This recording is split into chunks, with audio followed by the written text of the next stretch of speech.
বাজার থেকে কিনে নিয়ে আসলাম সুন্দর সুন্দর আম, কিন্তু ফ্রিজে রাখার দুদিন পরে দেখলাম যে আমের গায়ে কেমন জানি কালো কালো হয়ে গেছে।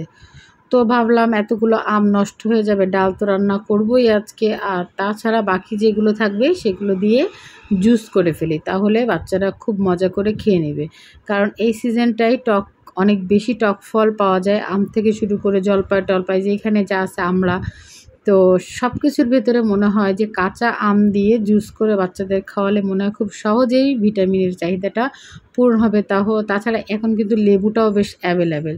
তো যাদের বাচ্চারা সাধারণত টক খেতে চায় না বা ভিটামিন সির অভাবটা দূর করার জন্য কিন্তু আপনারা এখন এই সিজনে আমের জুস করে দিতে পারেন, কিংবা লেবুর রস দিয়ে বাসাতেই জুস তৈরি করে দিতে পারেন। যাই হোক, দেখেন আমি সন্দেহ করছিলাম যে এটা সেটাই, এটা মনে হয় ঝড়ে পড়া আম। যাই হোক, আঘাত পেয়েছে আমটা, যার কারণে ভেতর থেকে আটির থেকে একটু কালো কালো হয়ে গেছে। তো আমি মনে করলাম যে এটা দিয়ে আমি বাসায় একটু জুস তৈরি করে দিই, বাচ্চারা দিব্যু খেয়ে নেবে, কারণ এরা টক খেতে প্রচণ্ড পছন্দ করে। আর তাছাড়া আমরা যারা বাইরে ঘুরি, দেখবেন এই গরমে লেবুর রস কিনে খাইতেছে, আখের রস কিনে খেতেছে বাচ্চারা, যেগুলো স্বাস্থ্যের জন্য খুব একটা ভালো না। কিন্তু বাসাতে যদি আমরা একটু কষ্ট করে কাঁচা আম কিনে লবণ, চিনি, সামান্য জিনিস আর ঠান্ডা পানি দিয়ে জুস তৈরি করে দিই, বাচ্চারা নিমিষেই কিন্তু খেয়ে ফেলবে জিনিসগুলো। এই যে আমি আমগুলো ছিলে নিয়ে তারপর ছোট ছোট করে পিচ করে নিচ্ছি, যাতে এটা ব্লেন্ডারে দিলে সহজেই ব্লেন্ড হয়ে যায়।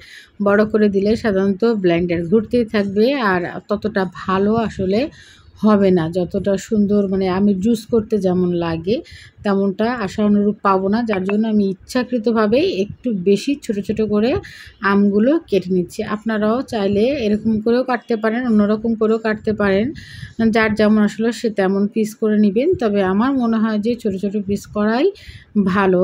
আর আমি যেহেতু মানে অল্প আম দিয়েই করতেছি, কারণ এখন এই মুহূর্তে এক গাদি আম দিয়ে করবো না, অনেক হাতে কাজ আছে, সেইগুলো সেরে সুরে অন্য এক সময় আপনাদের দেখাবো। আর এটা যেহেতু বাসায় করা, সেহেতু অবশ্যই খুব একটা কালারফুল বা লোভনীয় দেখাবে না, কিন্তু বিশ্বাস করেন যখন আপনি এটা তৈরি করবেন বা খাবেন তখন দেখবেন যে আসলেই এই যে বিচিটা কালো হয়ে গেছে, কারণ অবশ্যই আমটা কোথাও থেকে আঘাত লাগছিল।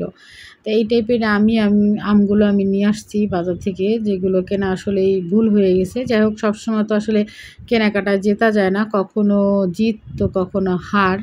তা যাই হোক, আমরা হার জিত যাই হোক পাই না কেন, আসলে তার সঙ্গে অ্যাডজাস্ট করে নেওয়া উচিত। যেরকম আমি আমগুলো ফেলে না দিয়ে একে একটা রেসিপিতে পরিণত করতেছি, এবং যেটা খেতে অবশ্যই ভালো লাগবে। তো যাই হোক, মোটামুটি এই যে আমি আরেকটা আম দেখেন আপনাদের কেটে রাখছি, দেখালাম যে এটা তো আরও বেশি অবস্থা খারাপ হয়ে গেছে। তো এটাকে আর আমি নিব না, যেটা মোটামুটি খাওয়ার মতো সেটা নিচ্ছি, অল্প একটু হয়েছে।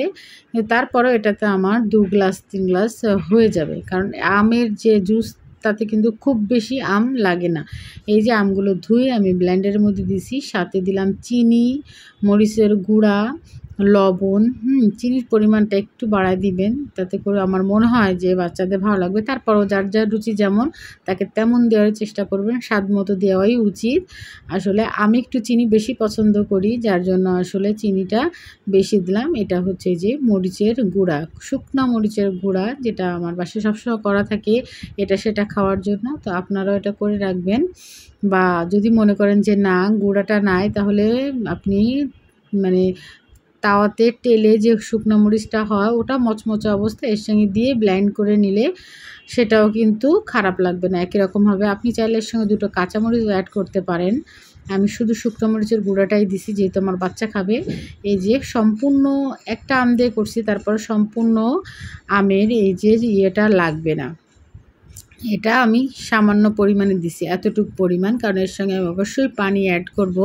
আর পানিটা ঠান্ডা পানি দিবেন, যাতে খেয়ে একদমই তার পরানটা জুড়ায় যায় বা কলিজাটা ঠান্ডা হয়ে যায়। সাথে আপনি চাইলে কিছু বরফ কুচিও অ্যাড করতে পারেন, আইস কিউব অ্যাড করতে পারেন। এই যে আমি আইস কিউবটা অ্যাড করে দিলাম, যেহেতু বাসাতে বানানো, সেজন্য আমি বারবার বলছি যে এটা খুব একটা কালারফুল হবে না বা দেখতে খুব বেশি আকর্ষণীয় হবে না, কিন্তু তারপরও আপনি এটা ট্রাই করেন আপনার নিজ বাসাতে, দেখবেন আসলে খুব সুন্দর খেতে। আর বাচ্চাদের বেশি বেশি খাওয়ান গরমের মধ্যে, দেখবেন যে তাদের স্বাস্থ্য ভালো আছে। ওকে, আল্লাহ হাফেজ, ভালো থাকবেন।